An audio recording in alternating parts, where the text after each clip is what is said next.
Thank you for everything you said so far. Always interesting.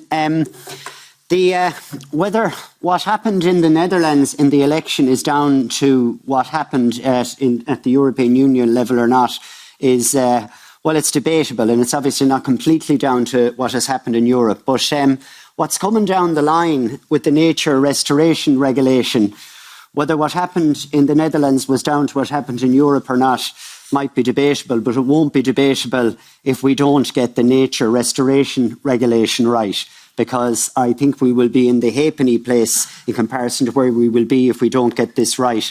So the question I have for you, Commissioner, is what has the Commission learned from the implementation of the Birds and Habitats Directive that might help them when it comes to putting in place the nature restoration regulation when it finally wheels its way through all the processes and through trialogues, particularly from the point of view of communicating what's going on, from the point of view of practical implementation, and from the point of view of financing. And I mention financing because over the last few days, this has been probably the number one topic on this committee, and we've had shadows meetings about it. And for me, the one thing that sticks out is that we definitely need new money for this. This is going to cost money.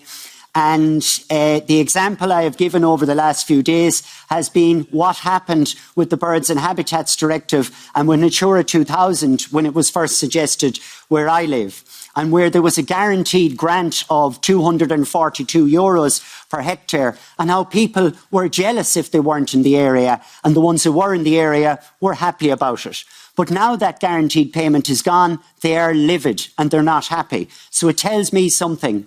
If it's financed and people still have the resources after this, they'll go along with it. And if they aren't going to be financed, then they won't. So I want to know what your position is on this. Should we get new money? And just one final point, and I've had a lot of questions on this. Grain blocked at the border coming from Ukraine, in particular into Romania.